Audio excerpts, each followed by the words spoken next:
so just closing up. My name's Kelly. I am part of the Access and Learning team here at the RAFmuseum in Cosford. We do a number of things here at the museum. Workshops with children. We engage with at least 30 to 40,000 school children per year. So it's a lot of numbers through our door. So that's where the access is doing it. So that's some of the stuff that we offer here at the museum. So we are about STEM, we are about history as well, but we also go into, we introduce it to younger years as well. So if they're doing about transport projects, we encourage them to come to the museum and we take them through a mini airport experience for those that haven't been through and gone on an aircraft before, and they absolutely love it. We don't also do the workshops here. If it's a school that can't get to us, we go and take stuff to them. So we are very flexible with what we can offer here. One too far. So we don't just do workshops, we do offer events as well. We have lots and lots of events through our calendar year. It's very, very busy at the moment, isn't it? The one that we're working on at the moment is Fly to the Line. We mentioned this briefly to you last year.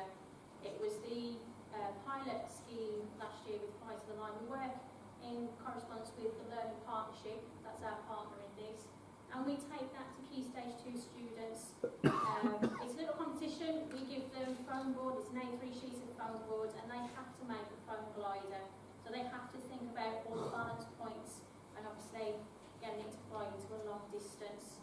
We started that, the competition registration closed in September.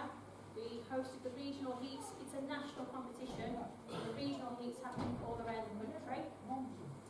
And as of next week, we are actually going to Yeovilton as one of the national finals.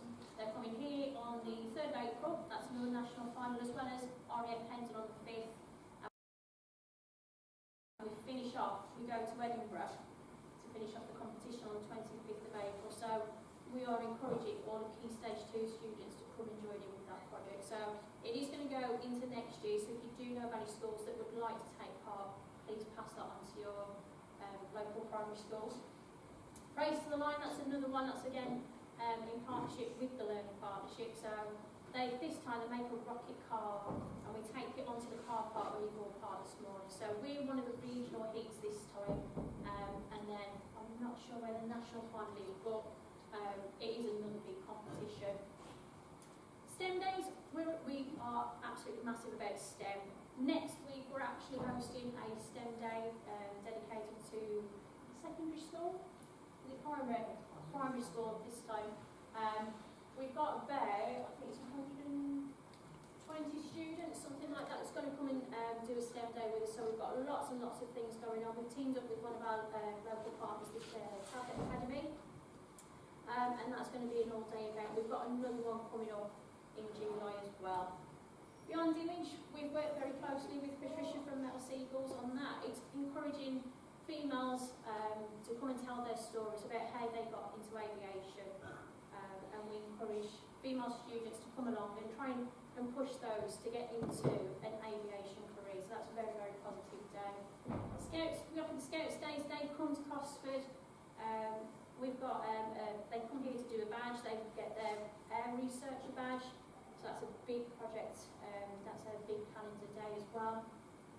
And Family Afternoon. We work closely with Wolverhampton College. So we encourage the under 5s to just come and have a bit of a fun time in the Cold War exhibition, just upstairs actually, and they can have a run around, they can play around the aircraft. So obviously health and safety and things, but it is encouraging Wolverhampton College. It's part of their project, so we help that, those students do that. It's a very positive challenge. Robotics Challenge, we've just hosted that a few weeks ago. So it's again students, you may have seen, it's the electronic robots, where they do time challenge, speed challenge and things like that. We were the regional host here, and then they went to the Big Bang at the NEC last week. So the winners from here went to Birmingham, but we're not quite sure who won on that competition, but we're quite eager to know. And the EdTech conference, we encourage as well companies such as Microsoft, Apple, come in and just see what they can offer to us as educators to better our experience, to better our workshops. So we've got some very good ideas from Apple. We use tablets, iPads. There's some programs on there that we obviously didn't realise was there, so that's broadened our horizons. But that's certainly a lot of the companies. We've also worked with Mary from Build a Plane project.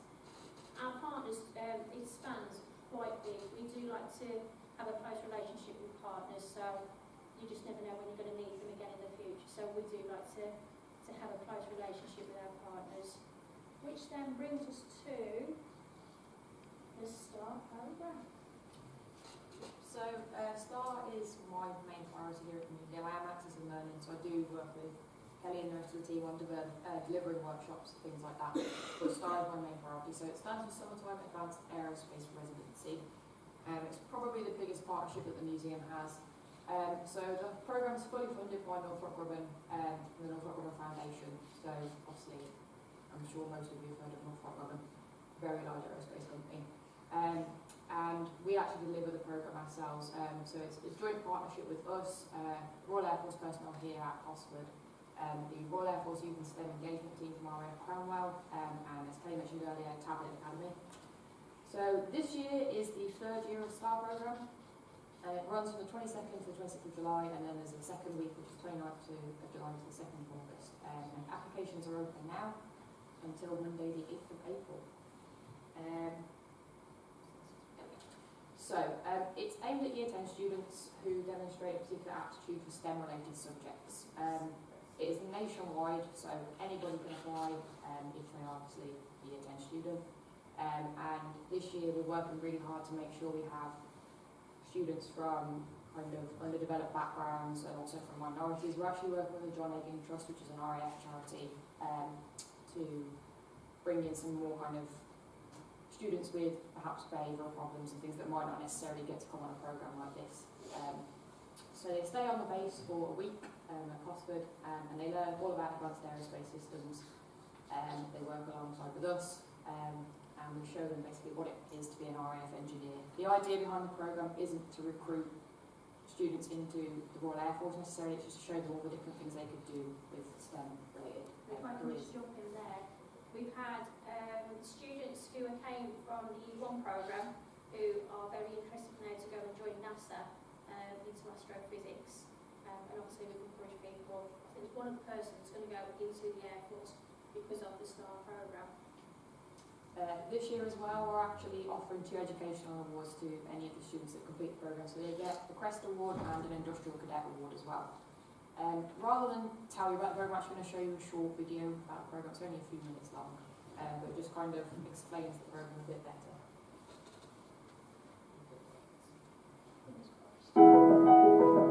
This is the coolest technology on the planet. If you want to see epic technology put into application, it's aerospace. We really care about making sure there's engineers that are solving the next generation of problems that we have. It offers them opportunities that they may not know about or may not have thought about. The best school trip I've ever been on. It gives you the opportunity to know what you want to do in your life. The youth are where all innovation is going to come from. They're the workforce of tomorrow and they're the innovators of tomorrow.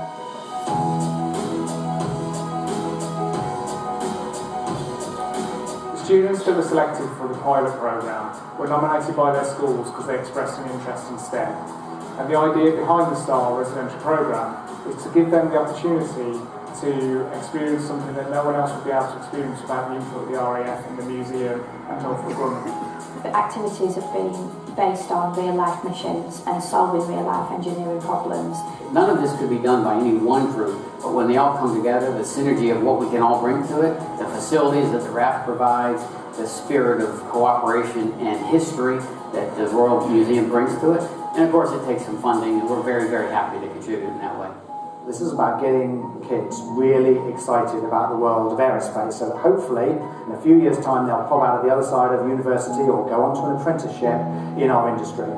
We need to give them experiences and really get their hands involved, get their minds thinking and really experience and engage with experts in their field. So today we got to do an excellent activity with these students as part of the STAR program. We got to combine a real-world scenario where there's an earthquake and the students have to design a mission around how to survey what's going on with the population, where is there emergencies, and how to address those emergencies.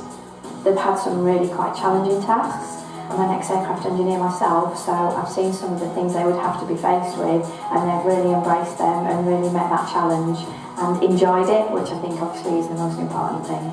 In my experience, there really isn't any substitute for getting the guys out and getting them hands-on aircraft, on mechanical systems.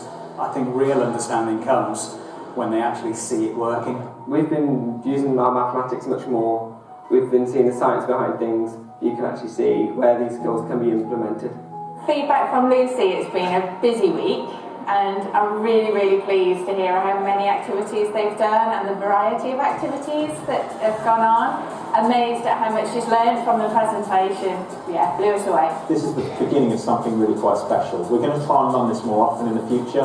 We're going to go away from this and have some discussions about how we actually make this bigger and better. And be more inclusive, get more people involved. It's been amazing. It's probably one of the most valuable weeks I've ever had, and it's actually made me consider going into a career of such an area. I think this is like once in a lifetime opportunity which should not be taken as for granted. This was just a vision that we had just a little while ago, and to see it in real life come into fruition in this stage is very exciting, because you can see these young kids over here getting very excited, and not just excited, but they're more confident day by day. They're more clear about what it takes to solve a problem, and with that, I think, learn how to lead.